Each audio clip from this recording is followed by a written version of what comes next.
Center for the Ethiopian Educational Information and Communication Technology presents Educational Satellite Television Programs.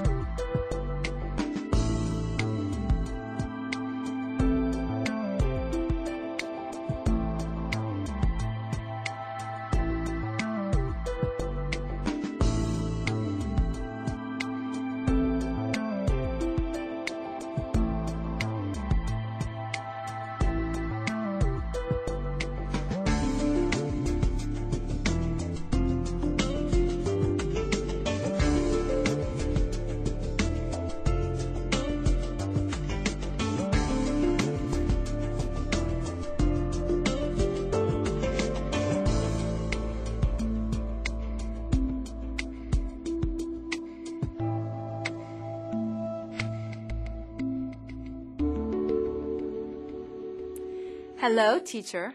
Hello, students. Welcome to today's lesson on rule of law and the fight against corruption. In our last lesson, we learned about federalism in Ethiopia and the importance of limiting the powers of the federal and regional governments.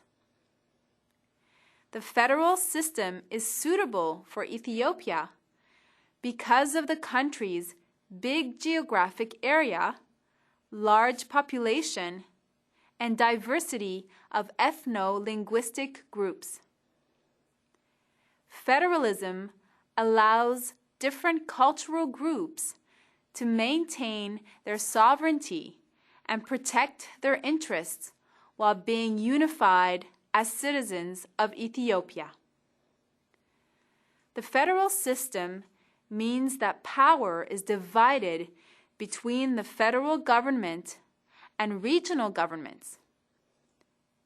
This limits the power of the different tiers of government, allowing for the maintenance of rule of law and democracy. In this lesson, we will turn our attention to the relationship between rule of law and the fight against corruption. We will learn about ways to combat corruption in society, looking particularly at preventative and curative approaches. Let us begin. In previous grades, you learned that corruption is an act or acts undertaken with deliberate intent to extract personal or private rewards at the expense of others. Corruption takes many forms, including embezzlement, bribery, extortion, and nepotism.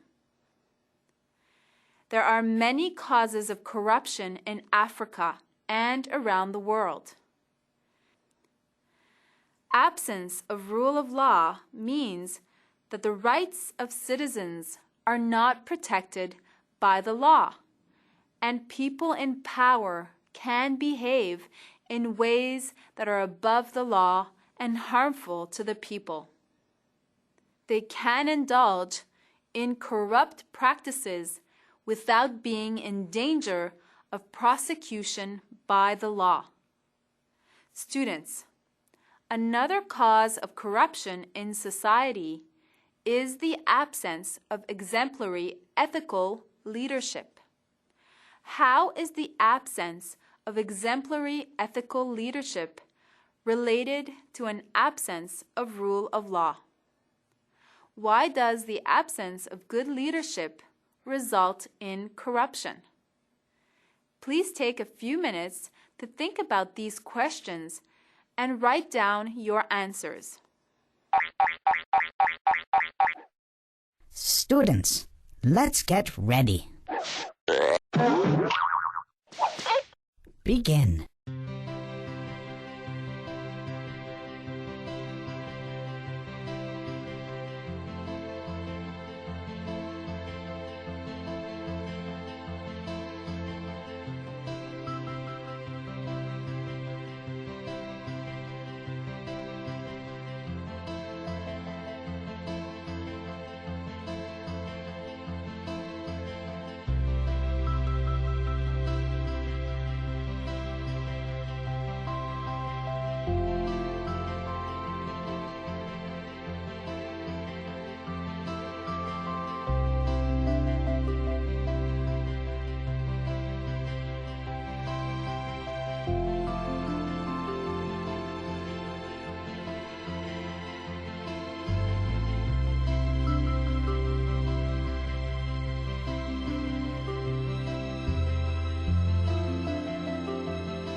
Time's up. Let's get back to our lesson. Thank you for your participation in this activity, students. Absence of rule of law means that the interests of private institutions or individuals are placed above the interests of the nation. This in turn means that individuals will take power and they are likely to abuse that power. As a result, there is an absence of exemplary ethical leadership. When there is an absence of rule of law, compounded by corruption perpetrated by those in power, a cascade effect often happens. This means that other members of society will likely give precedence to their own interests at the expense of others. Therefore, an absence of rule of law leads to the spread of corruption throughout society. Controlling corruption in Ethiopia needs to be closely linked with good governance. Good governance is based upon principles such as accountability, openness, and transparency and predictability. Students, write down an explanation of the importance of these principles. Students, let's get ready. Begin.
Time's up! Let's get back to our lesson. Welcome back, everyone. I wonder how you responded. Accountability is an important principle of governance because it ensures that government officials and authorities take responsibility for their actions and for their failures. If government is accountable, then the people can monitor its actions and decisions and take steps to control it, such as by voting someone out of office. Openness and transparency are also essential to good governance. This is because they ensure that nothing is done in secret. Transparency means that government actions and decisions are public. This contributes to accountability because public scrutiny encourages officials to do their jobs with integrity. Predictability is also important. It is necessary for government actions to be based on predictable legislation. This stops the government from taking arbitrary measures. Good governance assists in the fight against corruption. We will learn about two approaches to combating corruption. The first is the preventative approach. This approach focuses on the preventative role that the Constitution and other laws afford. The Constitution has a number of laws and rules relating to financial administration and ethical regulation. These laws have been created to prevent corruption from being permitted within society. They also work to prevent and discourage the spread of corruption. Another approach to combating corruption is the curative approach. This means that corruption is punished because it is an evil against the nation, citizens, and the government. The curative approach involves receiving complaints, investigating cases of corruption, and bringing corrupt officials and individuals to justice. The corrective measure against corruption should be immediate and effective. Students, we have discussed the relationship between rule of law and the fight against corruption in this lesson. We have learned about the necessity for combating corruption and discussed two approaches, the preventative and the curative. This is the end of our unit on rule of law. Thank you for your participation and attention. Until next time, thank you, teacher. Thank you, students.